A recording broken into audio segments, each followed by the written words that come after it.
Assalamualaikum warahmatullahi wabarakatuh.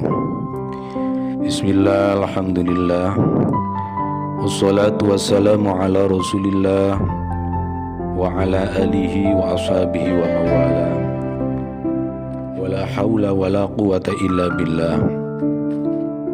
Asyhadu an la ilaha illallah wahdahu la syarikalah wa asyhadu anna Muhammadan abduhu wa rasuluhu la nabiyya ba'dah. Allahumma salli wa sallim ala sayyidina Muhammad wa ala alihi wa ashabihi ajma'in. Subhanaka la ilma lana illa ma 'allamtana innaka antal alimul hakim. Kaum muslimin yang dirahmati Allah subhanahu wa ta'ala, di zaman Nabi ada namanya seorang tokoh munafik yang sangat masyhur di Madinah, yaitu Abdullah bin Ubay bin Salul. Abdullah bin Ubay bin Salul karena kemunafikannya, ia tak tulus dalam memeluk agama Islam, dan lebih karena alasan politis serta kepentingan pribadi. Ia bermanis muka di hadapan Rasulullah SAW, tapi di belakang Rasul beliau mencari kesempatan untuk menghinanya. Bahkan di banyak kesempatan ia selalu menjalin kontak dengan kaum kafir Quraisy di Mekah, membocorkan rahasia-rahasia kaum muslimin di Madinah. Ketika keluarga Nabi Muhammad SAW yang sangat mulia ditimpa fitnah tentang Siti Aisyah radhiyallahu anha, Abdullah bin Ubay pula yang menjadi media penyebar gosipnya. Perangainya yang tidak karuan ini cukup membuat anaknya menjadi suntuk. Anaknya seorang mukmin yang baik yang bernama Abdullah. Sehingga suatu ketika datanglah si anak menghadap Rasulullah SAW. Wahai Rasulullah, kalau engkau berkehendak membunuh ayahku, maka tolong jangan kau suruh orang lain melakukannya. Suruhlah aku dan akan kupersembahkan kepala ayahku untukmu.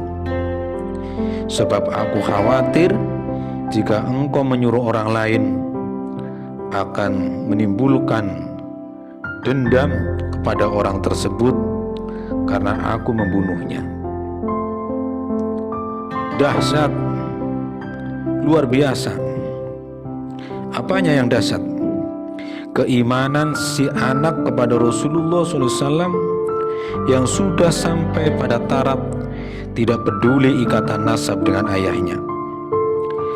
Dahsyat pula kelakuan si bapak sampai anaknya gregetan seperti itu. Dan kalau mau yang lebih dahsyat lagi, adalah jawaban Rasulullah SAW yang artinya kurang lebih, tidak, wahai Abdullah, selama ayahmu masih hidup, mari bergaul baik dengannya. Oh, betapa Allah subhanahu wa ta'ala luar biasanya, sehingga saya membayangkan,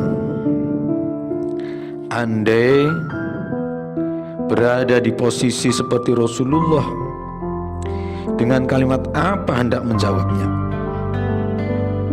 Mungkin jawaban yang keluar adalah, ya, cepat laksanakan. Jangan cuma kepalanya. Kira-kira begitulah. Tetapi tidak dengan Rasulullah. Maka pantaslah jika Nabi Muhammad SAW dijuluki di dalam Al-Quran memiliki akhlak yang agung, akhlak yang mulia, salah satunya karena sifat pemaafnya yang di luar batas nalar. Di peristiwa yang lain, Rasulullah SAW pernah memaafkan penduduk Taif, bahkan mendoakannya.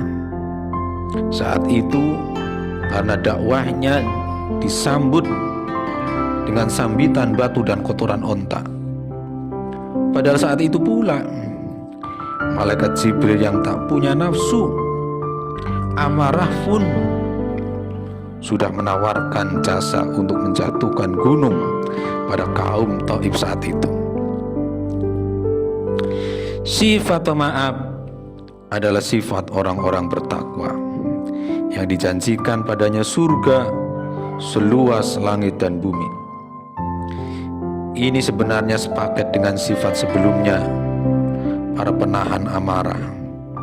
Di dalam Al-Quran sama dengan ayat tentang menahan amarah, sifat pemaaf ini juga disebutkan dalam bentuk fa'il wal afina anin nas, dan para pemaaf kepada orang lain. Artinya sifat memaafkan itu sudah menjadi karakternya dan melekat dalam dirinya. Dan suri toladan bagi kita adalah Rasulullah SAW yang luar biasa akhlaknya, yang agung dan menjenjarah itu.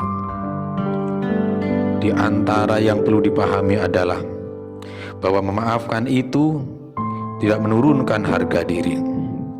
Kita tidak jadi lantas menjadi terhina gara-gara tidak menuntut balas. Bahkan sebaliknya, ia mengangkat derajat setinggi-tingginya. Nabi Muhammad SAW bersabda, "Wa ma zadahu Allahu 'abdan bi'afwin illa izzan." Dan tidaklah Allah menambahkan sesuatu pada hamba yang memaafkan kecuali kemuliaan. Maka jadilah pemaaf, jangan menjadi pendendam yang suka mencaci maki di mimbar-mimbar atau dimanapun. Sebab dengan memaafkan orang lain, sejatinya tidak saja meringankan dosanya, tetapi menambah kemuliaan diri. Tidak perlu juga harus menunggu hari raya untuk memaafkan orang lain. Memaafkan kepada siapapun, apalagi ditambah dengan syarat. Kalau datang, dimaafkan. Kalau tidak, ya tidak. Hal yang semacam ini namanya bukan maaf yang tulus. Karena itu, mari jadi pemaaf yang tidak bersyarat, agar mulia diri di sisi Allah Subhanahu wa Ta'ala. Karena dengan kemuliaan itulah predikat ketakwaan akan diraih. Astaghfirullahaladzim, kurang lebihnya mohon maaf. Allahul muwaffiq ila aqwamit thoriq. Assalamualaikum warahmatullahi wabarakatuh.